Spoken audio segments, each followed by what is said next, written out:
Hey guys, JB here. The wolf is in the house, the wolf's den.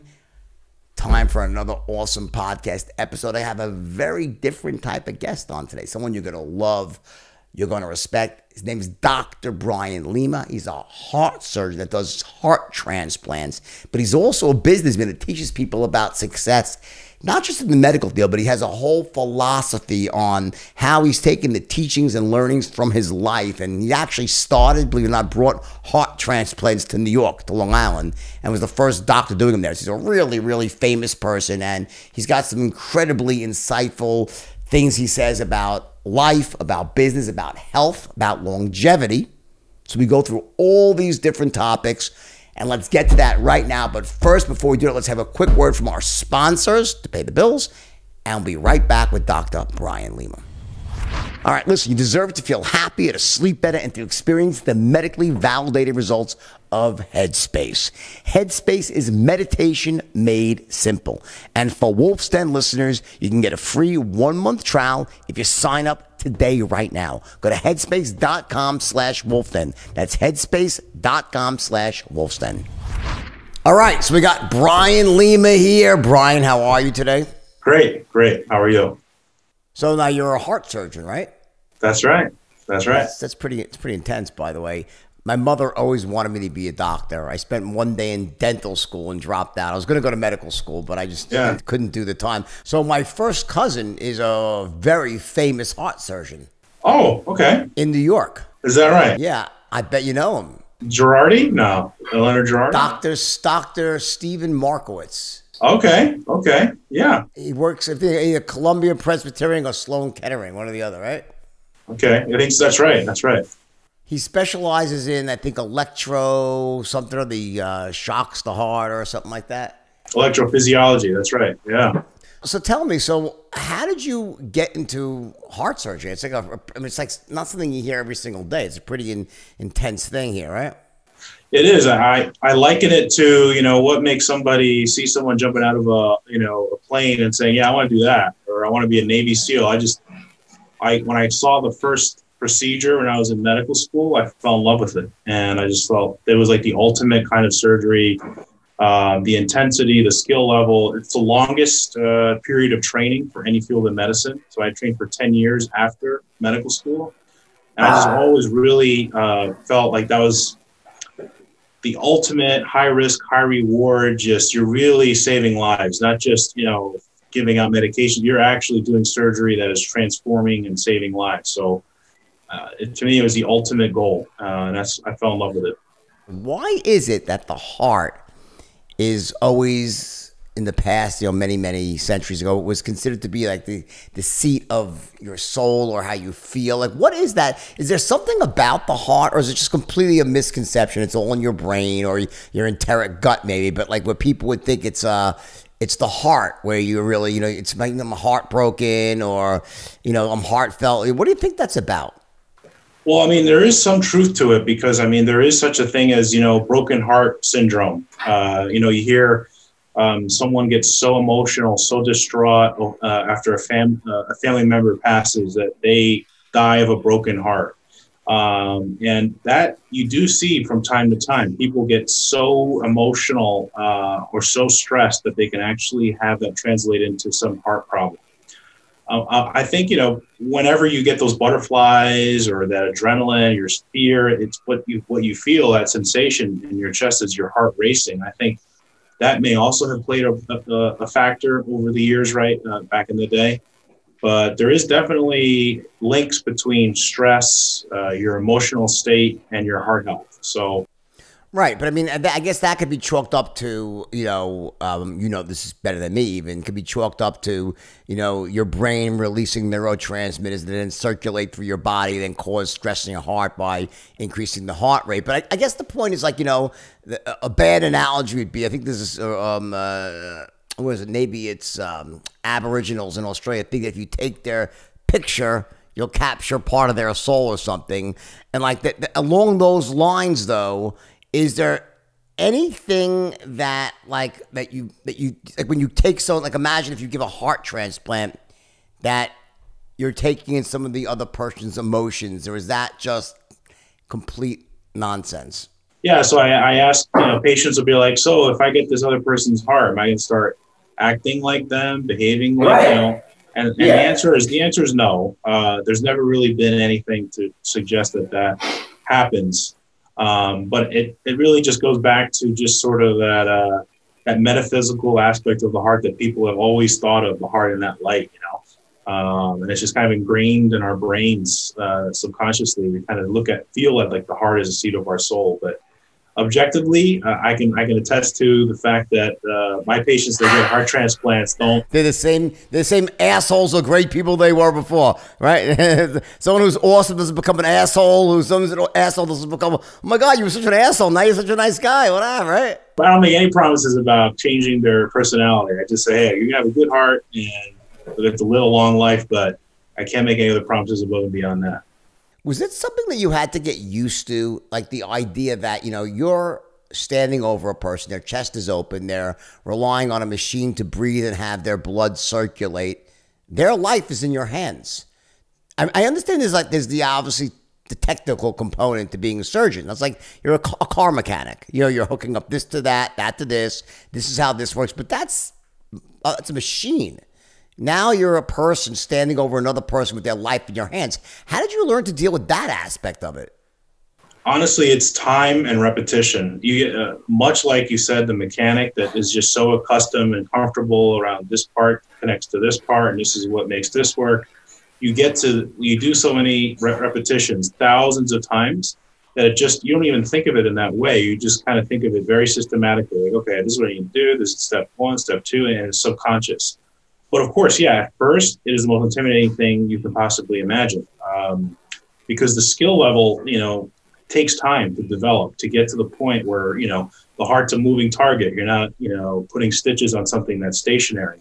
The sutures that we use, they're like, hair strands. So if you tie them too tight, they break. If you don't tie it tight enough, they bleed to death, right? So it's just getting that experience over time. It takes years and thousands of repetitions, and there's no way around it. You get comfortable, though, after a while. Do you start by working on animals, like pigs' hearts first? Is that how it starts? Not really. I mean, it's really, you go through this whole graduated responsibility, kind of like an apprenticeship. So you first have to learn how to do basic, smaller procedures, a hernia or repair, things that the stakes aren't as high. It's simple movements, simple procedures, and then you work your way up.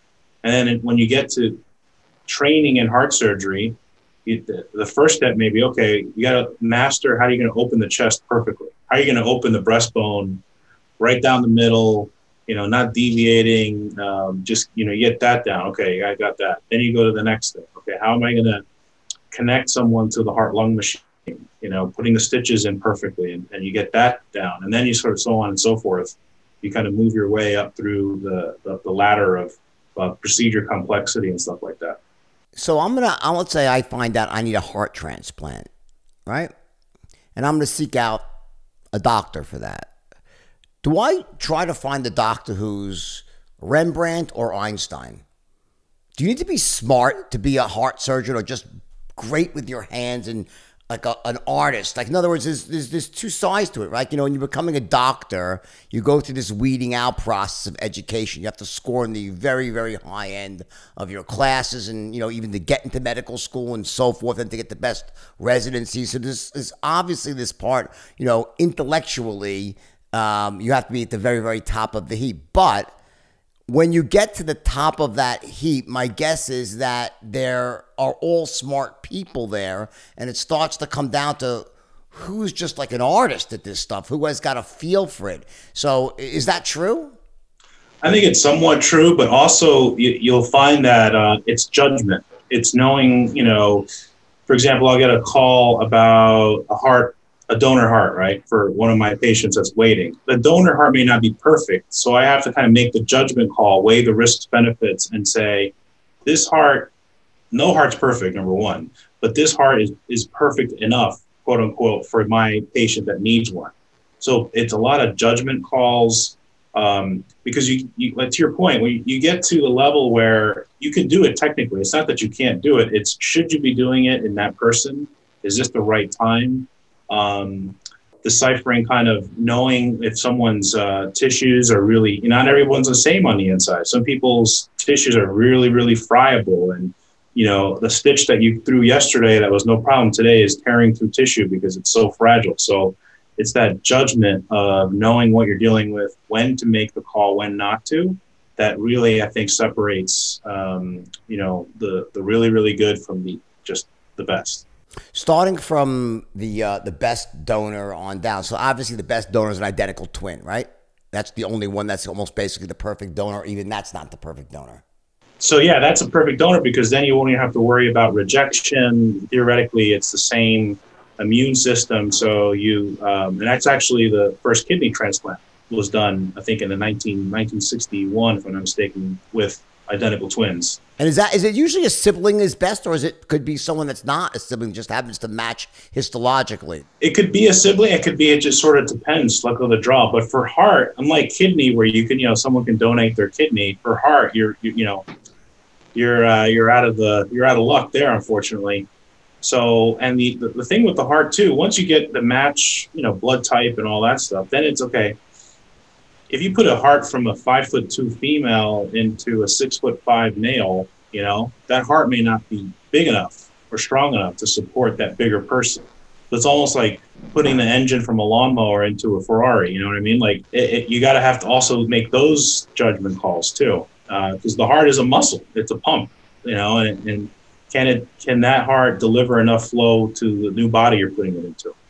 So there's a lot of that kind of, guesstimating, calculating, that kind of thing that's been, tested over time, that you can reproducibly get good size matches. How far away, Ari, do you think to companies being able to grow organs like a heart, like from your own stem cells? They're definitely working on that already. I think right now we have mechanical pumps that actually do pretty well, and they've come a long way. Problem is that none of these are wireless, meaning that there's no battery strong enough or durable enough that can power a pump 24/7, without having it needing to be recharged. So these pumps that you put in, they have like a cord that you tunnel out and it's connected to like a battery pack.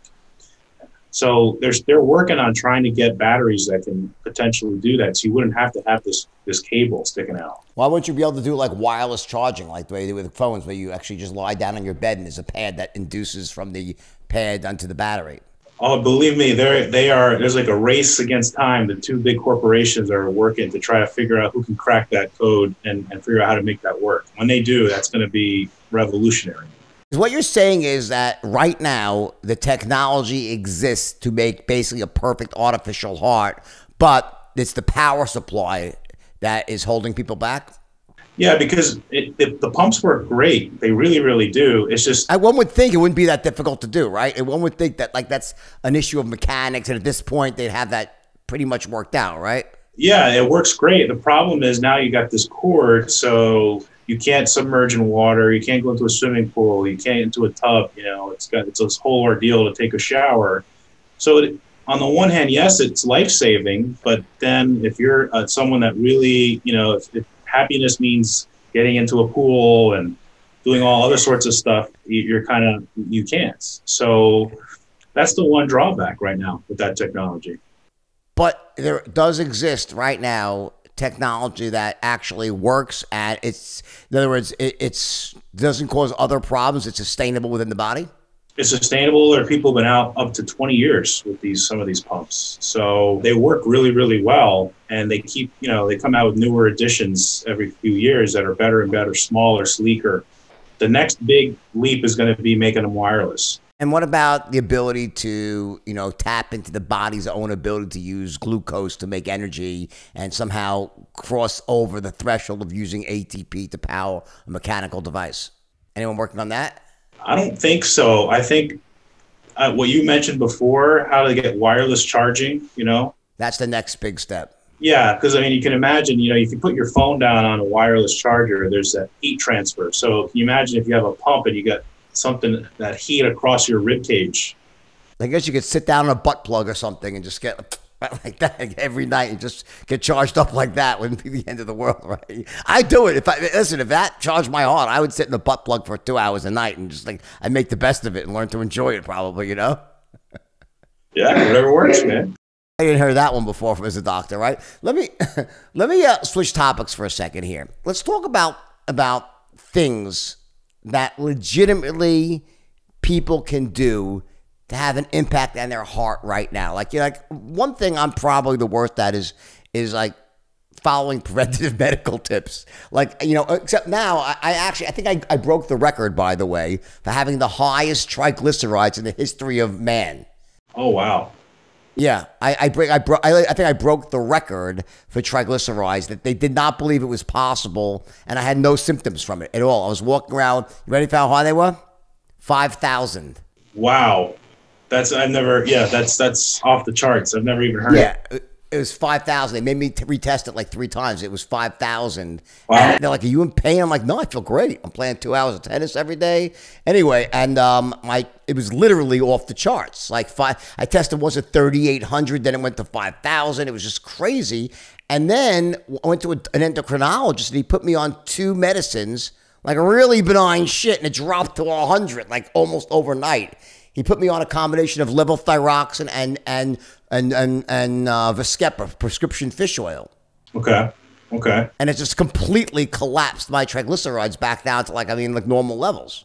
Well, to your question about what are the things you could do, one of them is making sure your cholesterol levels are in check. And sometimes it's not really entirely just up to diet, and sometimes your genetics play a role. So that's why it's important. You have to see a doctor on a regular basis, because they can check on those things that you have no control over. Sometimes, even though you're doing everything right, your blood pressure may be too high.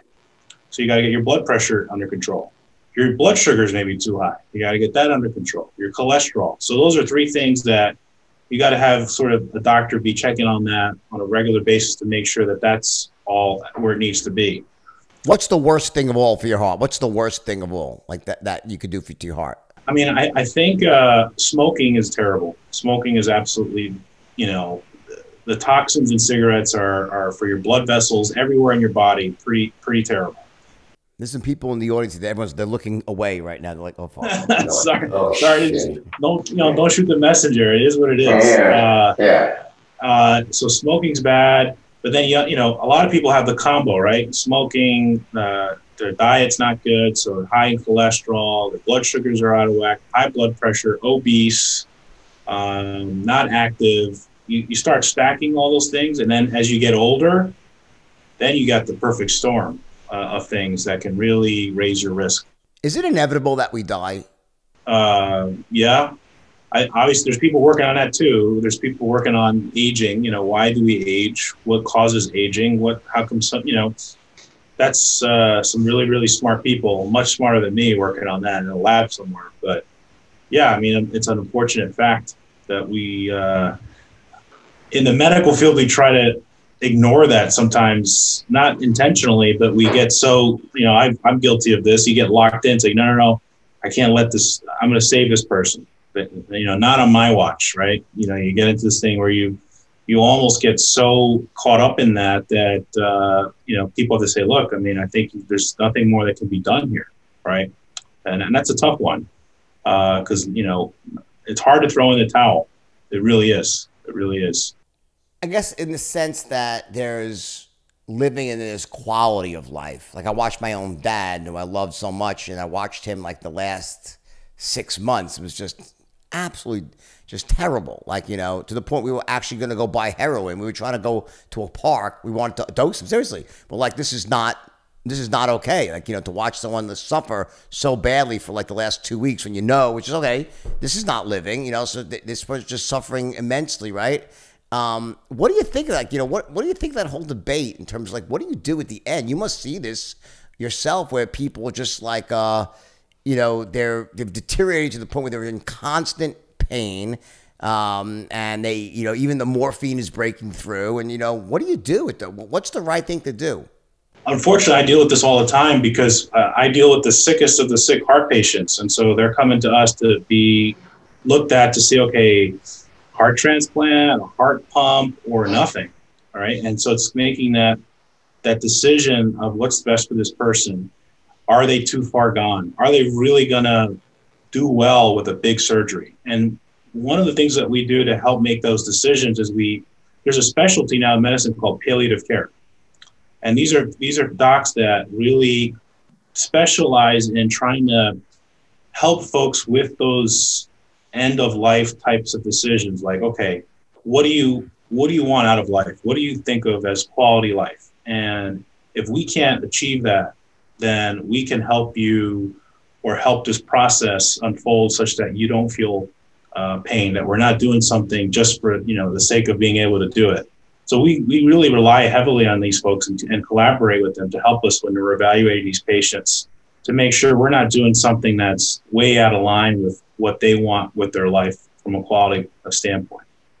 I feel like just my own personal experience that hasn't come far enough. I think in the sense that, like, I remember the nurse almost being like in tears, like, my hands are tied. I can't, there's nothing. I wish I could do more. I wish I could give him more. I wish I could, I just can't. Like, I'm blocked. And I was like, that's not, how could that be?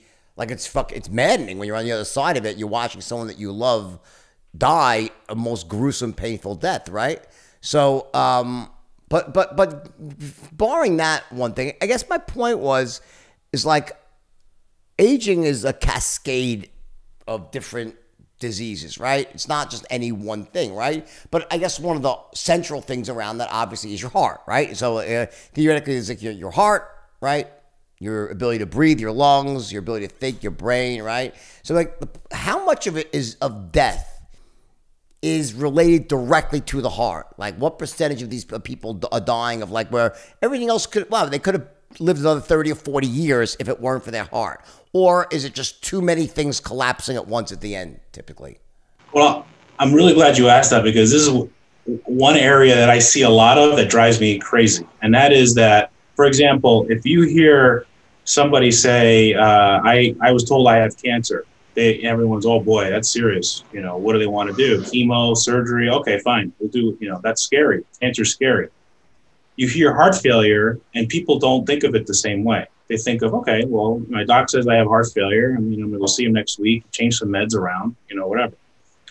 It turns out that heart failure is, if people are diagnosed with heart failure at 5 years, more people die of the heart failure than they do of any cancer. Breast cancer, colon cancer, yet it doesn't get the street cred that cancer gets. Why is that? I think it's just cultural. It's just kind of something that has been ingrained in us. And so I see this almost every single week. I get sent a patient who's been diagnosed with heart failure for years, and they just never were sent to a specialist, a heart failure specialist, to say, hey, we could do a transplant. We could do a heart pump. We can get you to where you're living years.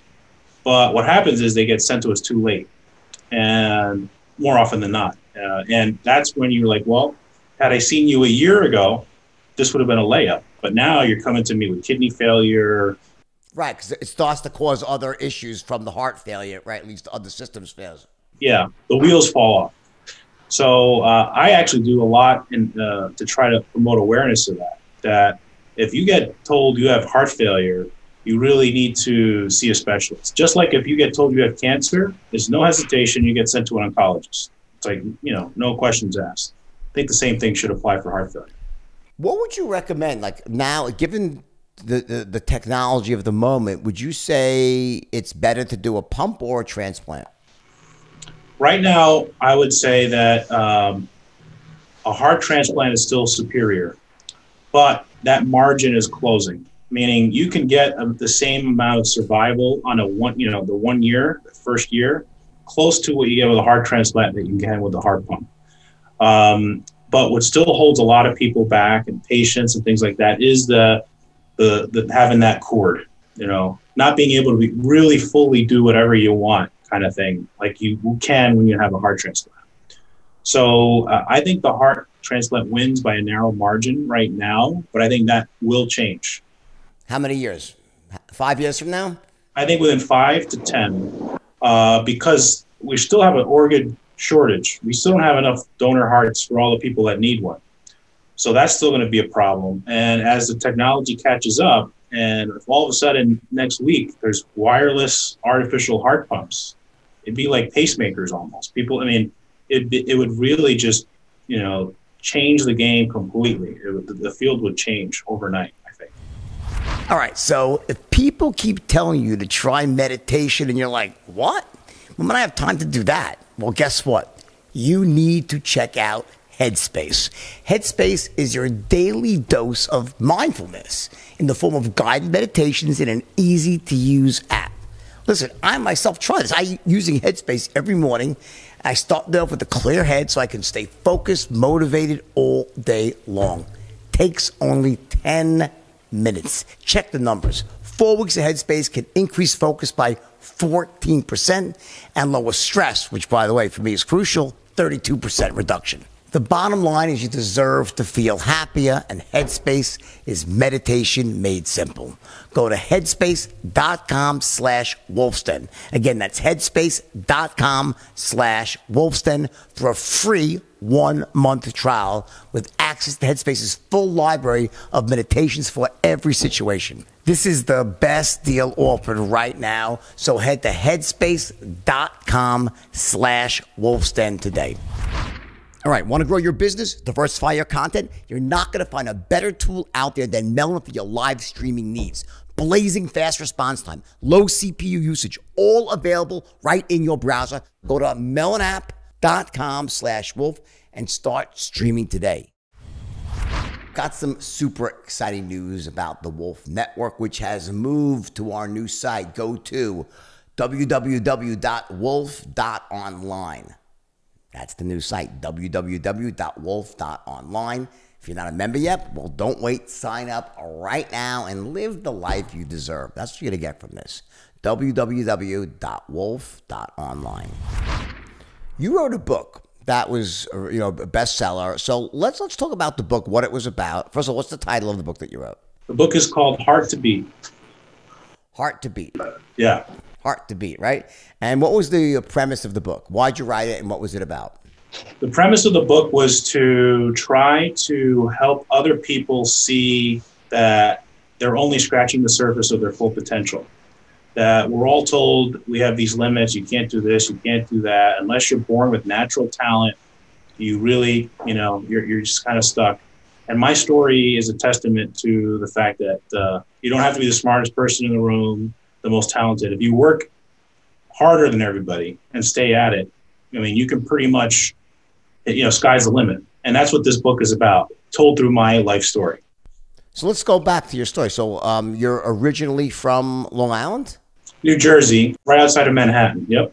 And then at some point you came to Long Island? Right. So in 2017, I was recruited to Long Island to launch the first heart transplant program on Long Island. Where? What hospital? North Shore University Hospital. I know it well. I had many surgeries there. Yeah. I had my first surgery there when I was young. Is that right? Okay. Yeah. I ran into a brick wall. It was a surgery, it was like a procedure, and I got 16 stitches from a doctor in North Shore. I'll never forget it. Wow. Oh, yeah. I still have the scar to prove it over my eye. I was 4 years old. And, of course, I was running from a girl. And every problem I ever had in my life since then has been related to a girl. So the girl's been causing me problems my whole life. So where'd you go? Okay, so where'd you go to college, first of all? Let's go back a step. I went to Cornell in upstate New York for college. Medical school? Medical school, Duke, down in North Carolina. Okay. And where'd you do your internship, residency, and postgraduate work from it?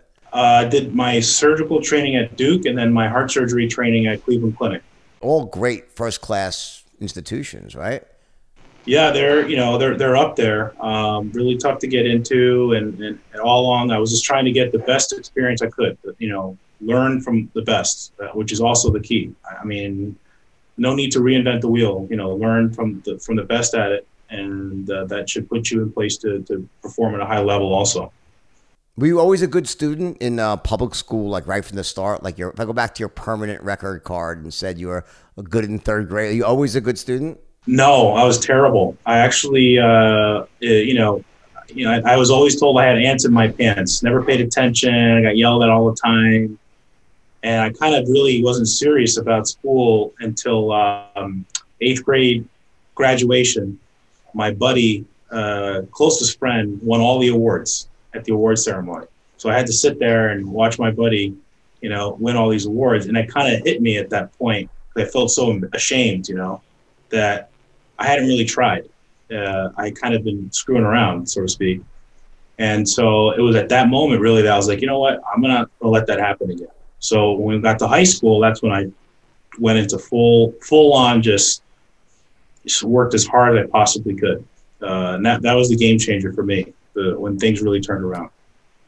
So it's interesting because that's a very common story, whether it was like a teacher that you had that suddenly opened your eyes or some incident. So for you, there was this moment in time where you were like, you said, wow, like I got it wrong. Like my narrative, the story I'm telling myself is not the right story. And if I want to get the things I want in life, I need to sort of make some sort of change. So there was that magic moment. It was a magic moment for me. It really was. It's odd, I guess you could say, for it to happen that early, you know, in your life. Maybe I was lucky.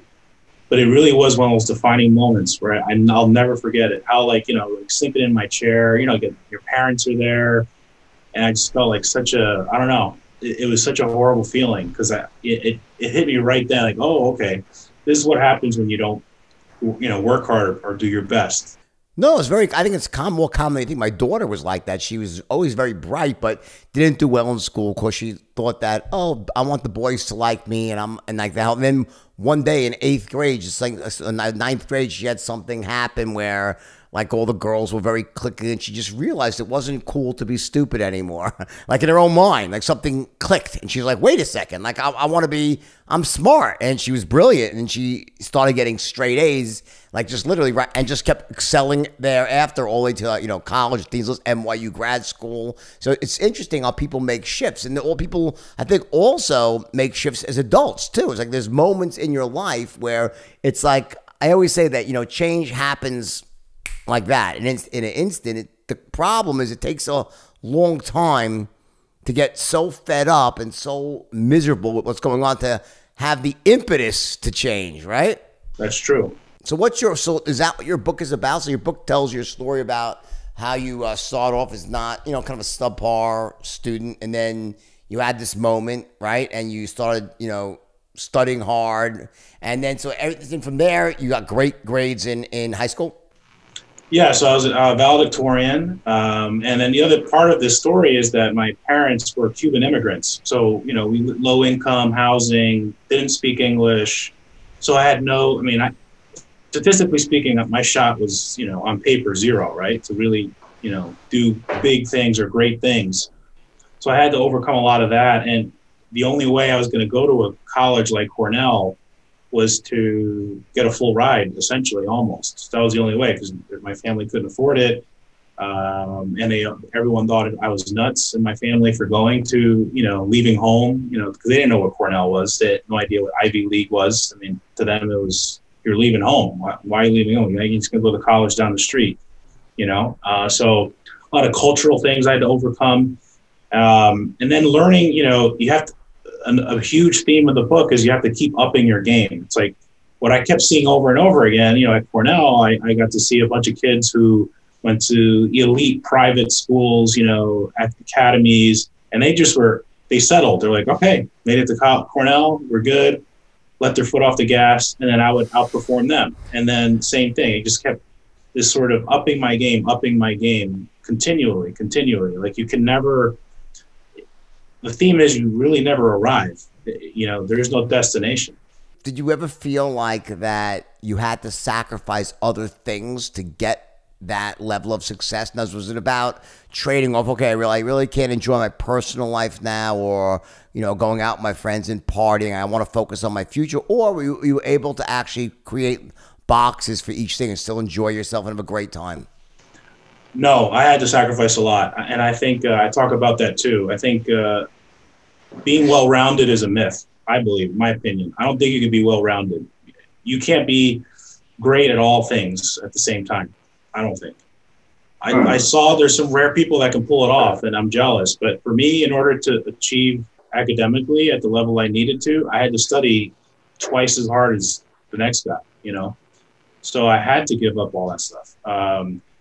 It was hard. You know, I essentially gave up my 20s and 30s for this. I think, you know, I've been married before, so I think it definitely took a toll. You know, being a trainee in heart surgery, you're gone all the time. I think that's not an easy existence to be in if you're someone's spouse. So, but I was, you know, it was like this single-minded, you know, kind of just all in, you know, for this thing. And I don't know if I could have achieved it any other way. You know, I really don't. And I think maybe that's the price you pay, or a lot of people pay for chasing their dreams, you know. You bring up a point that some people can do that. You've met people that they're lucky, they have the ability to do juggle multiple things at once. You didn't, and you made a decision that I'm going to focus on what's most important to me. Do you think that part of being successful is about recognizing both your strengths and your weaknesses? And to say, like, you know, hey, you know, I can't follow a set playbook because I got to find out what works for me. I think you have to recognize that you can't do things halfway. There's no shortcuts to mastery. You know, people talk about, you know, this has all been, you know, ad nauseum, you know, the 10,000 hour rule, all that stuff. You have to put in the time, the repetition, the years, right? So I think what happens today, right, you know, and in large part, the impetus for me writing this book is things aren't the same. People don't want to, we're like the Amazon Prime generation, right? We want things now. Like, we don't want to wait. You know, the idea of training for 10 years to be whatever, it sounds crazy to most people. And I think in today's generation, people are like, oh, no. That's how do I do whatever in a year? Or I want to be the overnight success. You know, I want to be an influencer. Yeah, be the influencer, Instagram, right? I'm Instagram famous. So that was another reason I was like, look, you still got to put in the time. There's still no shortcuts. Things haven't changed that much, but it's a foreign concept for many people today.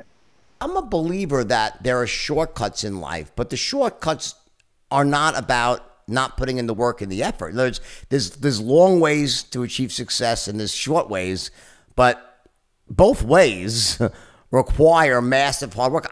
I'll take a shortcut every single time, but I think what people don't understand is that the shortcut doesn't mean that there's not massive hard work and repetition and training involved. It's just a more elegant way. Like, for example, a shortcut to becoming a heart surgeon is to be mentored by another heart surgeon, which I'm sure you were. Like, or else you have to figure this shit out on your own. Good luck doing that. Like, so I think there's always shortcuts, I believe, to success, but not, I think what people mistake sometimes, they think that shortcut means there's not a lot of work involved or it's not about massive practice and repetition. But what I also see a lot is people that are willing to work really, really hard, but don't have the correct model in which to succeed. So they end up putting in a lot of effort. They do a lot of repetitions. It's like someone playing tennis and practicing their backhand 1,000 times or taking 10,000 strokes using the wrong stroke.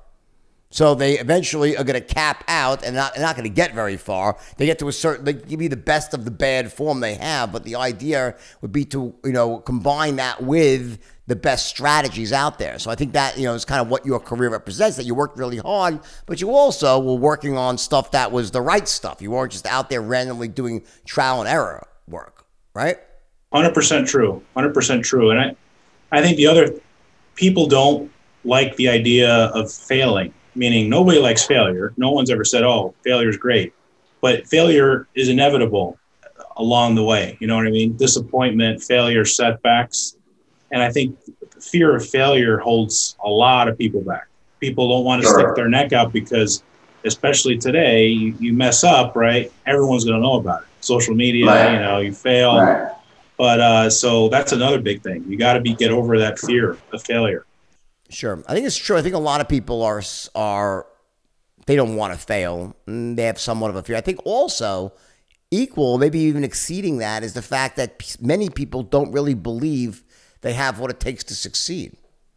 They don't really believe in themselves. So like they say, well, you know, yeah, I don't want to fail. But when they play the movie out, they're like, I really can't see myself being successful. I don't have what it takes. I don't know what I need to know. So in other words, their brain basically says, why do all the work? What's the point of taking the risk? Why put in all the long hours, the 10,000 so-called hours, if I don't really believe at the end of the day I can't see myself succeeding?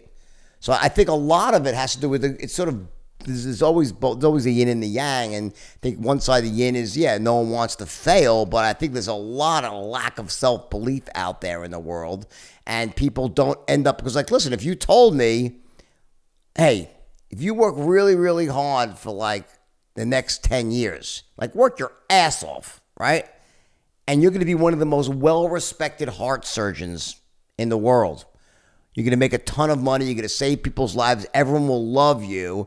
I bet a lot of people could say, oh, I could probably sacrifice 10 years of my life to have 40 more of being a pillar of the community and being rich and having an amazing life. But most of those people say, I don't really believe that I could be a heart surgeon and pull that off. I'm not smart enough. I'm not dexterity, all this sort of stuff. And that's where I think sort of the history of what came before that laid the foundational beliefs that you had that made you believe, you know what?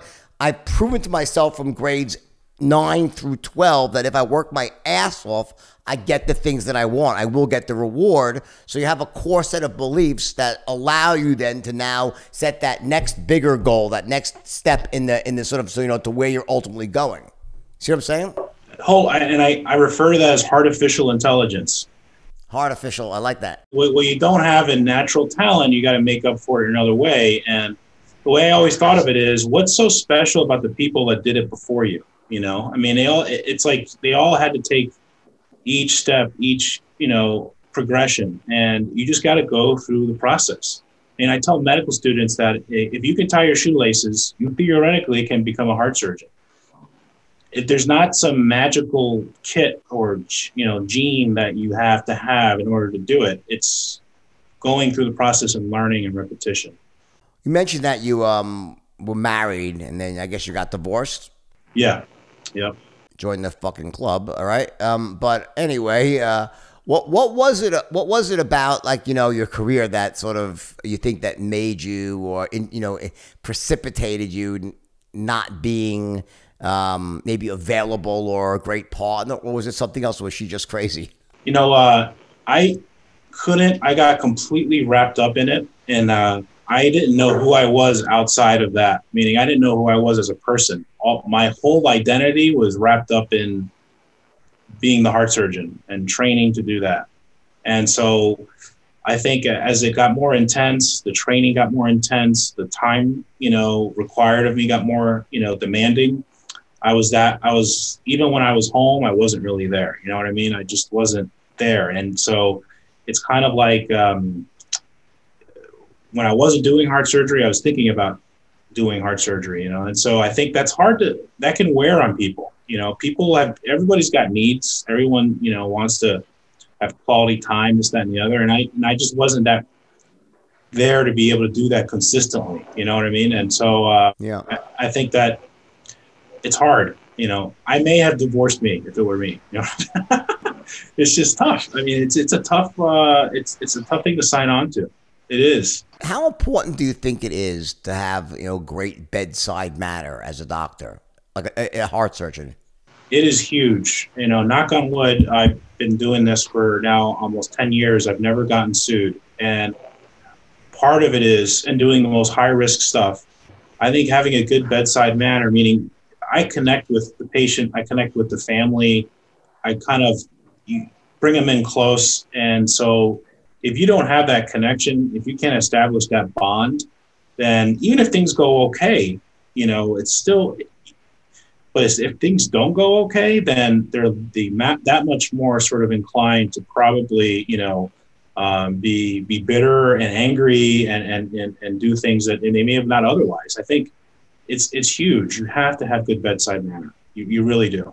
And not just the days of, you know, the surgeon or, you know, marching in and screaming and yelling and barking orders at everybody. That's gone. You can't do that.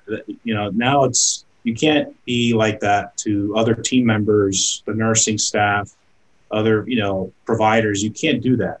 So you have to know how to play well in the sandbox with other people. Is that a cliche, or was that true, that cliched profile of the all-important or the self-important surgeon that, like, you know, that has the God complex and that just sort of like walks in and, like, you know, like almost a Doctor Strange before the I don't know if you watch any of the Marvel movies, right? Before the accident, where he's just like this completely self-involved.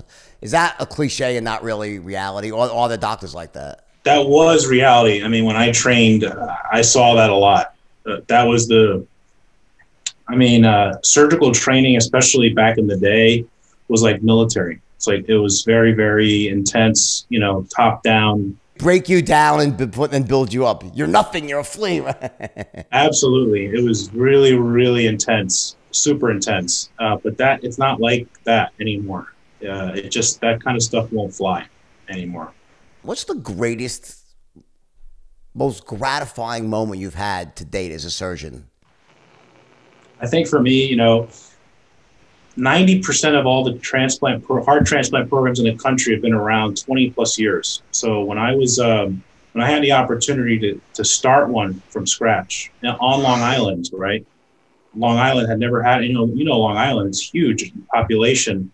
I felt, and that was the ultimate high risk. I mean, you know, talk about if I failed all of the Manhattan programs, you know, it's the most competitive market in the world for what I do, for almost what anybody does. But so everyone was praying for our failure. And when that first transplant came and we did it and it went great, that was the proudest moment of my professional career, because so much was riding on that. It was, you know, obviously for the patient, she took, you know, trust in us to do it. You know, she trusted that we were going to do, you know, right by her, being, you know, brand new. Long Island, it was a big moment for Long Island. It was a big moment for the hospital. And for my career, it was by far and away the proudest moment. What's your biggest disappointment so far in your career? I rarely lose a patient, but, you know, the wins, all the, you know, the many, many, many wins don't always make up for the few, you know, random losses here and there. When I lose a patient, it's just something that, it's hard. It really takes a toll on you, you know, it's not. And so I think learning how to, you know, just keep going and do right by the next patient is something that I'm still learning to master. But I'm glad that I get the opportunity to be so closely involved in people's lives and that they trust me with their lives. It's a huge, it's a burden and a blessing at the same time, you know? Mm. So it could be simultaneously the most exhilarating and also most disappointing thing, you know? I can imagine. Yeah. Yeah. Wow. And where are you going from here? So what's your next stop in? Like, are you just gonna, is it more of the same? Or are you involved in research? What are you doing next? I really want to help change heart failure care. I think that the way we think about heart failure, the way we treat heart failure, I think is not where it needs to be. I think we need to get folks looked at earlier. I think they need to be seen by specialists earlier. So my interest really is in helping shape some of the system of medicine, of heart failure care. So where I'm involved now, I'm part of Medical City, a big health system, which is part of HCA, the biggest healthcare system in the United States. And my goal is to, you know, help within the system to change heart failure care for the better. So that's what I'm really going to try to push as much as I can. And by doing so, hopefully help many, many people and prevent unnecessary deaths, I think, is my goal. Is there one particular test that you think every man or woman over the age of 45 or 50 should take? Like a full body scan? Is there something that they should do, like that really will give you, like, hey, you know what, you got a problem? You know, I think one thing for heart artery blockages, coronary disease, you know, you can get a what's called a calcium score done, which is basically they run you through a scanner, no dye, no IV. You just kind of, and the scanner can see if there's any, you know, deposits of plaque, of calcium in your heart arteries, and give you a score. And that can often, you know, pinpoint things early that, hey, you know, you may have some, you know, pending issues down the road, or some impending blockages about to really wreak havoc. So I think that's a good test. It's available almost many hospitals will have it. It's not it's an easy test. It's not invasive. So I think that's a good test for a lot of people to have done. And what about this whole like idea of the full body scan? Where you get like you can go, you know, they have these. I saw it when I went for my last MRI. Like, oh, you should go and get this full scan done, head to toe, and really, it's really great. What do you think about that? That I don't know if I could really advocate for as much, just because that now you're talking about something a lot more involved, a lot more expensive, and the yield on that, I think, you know, to get the one patient that is going to have something that you would act on is probably not as effective as it is for something that's, you know, lower cost, that is not invasive, that doesn't, that it's just not practical to me. It doesn't seem practical. With your book, so was it really a combination of like, it was a memoir, kind of self-help? Was there anything in there, any things that like tips for health, or just more on the sort of life side, the life quality side of things? I talk a lot about entrepreneurship and gravitas. I talk about, because, you know, later on in my career, I kind of make a joke about it, because you said I trained at some pretty good places, and I kind of had this expectation I'm going to walk out my first job, and I was going to have all these patients, all these referrals. I was going to, you know, have no room in my schedule. I was going to be busy all the time. It was like crickets, because, you know, that's when I learned the hard way about, you know, you have to always be closing. You have to market yourself. You're a brand. And they don't teach you that in medical school at all. I mean, all that decade, I was just focused on, okay, I'm going to be a good heart surgeon. And everything else will take care of itself, but it doesn't. You still have to market yourself. You still have to get out there. You meet, you know, other providers in the market and the community, and do all those things. And I talk about all those things in the book. And I also dedicate the last section of the book to heart health. So some of the things that we talked about related to, you know, what you could do to prevent heart disease and heart failure and things like that, and kind of a little bit behind the scenes of what my life is like as a heart transplant surgeon, and some of the things I've had to contend with. But it really is a kind of a hybrid book. You know, it's a memoir, but really intended to try to help people get motivated, to try to, you know, push themselves to be more than what they give themselves credit for, to, you know, think about what they wanted when they were, you know, when they were asked as a little kid, what do you want to be when you grow up? You know, back then we didn't care, you know, what was possible, what wasn't possible. Anything was possible. Sure. So it's kind of helping boost that idea and help people reach for the stars and do their best. What's the best place to find out more about you? If someone wants to look you up, buy your book, what do you recommend? My book, Heart to Beat, is available anywhere books are sold, on Amazon, Barnes & Noble, and my handle on social media is Brian Lima, MD, and that's my website also, brianlimamd.com. All right, Dr. Lima. Listen, I want to thank you for coming on the show. You were really interesting, and I respect you so much, everything that you've done, and also the balance that you're striking to. Like, you know, the bottom line is still a business. I have to market myself. I have to sell. I got to close. And it's not mutually exclusive with being an awesome surgeon that puts the patient first. Those two are not diametrically opposed. They can be one and the same. That's right. Thank you. Great to meet you. Everyone, check out Brian's book. I'm going to read it myself this weekend. I got a couple of hours here free. I'm going to plow through it and check his sites out, and I'm sure you'll be glad you did. And that's it. Share this with your friends, and we'll see you again in the next episode of The Wolf's Den. Take care.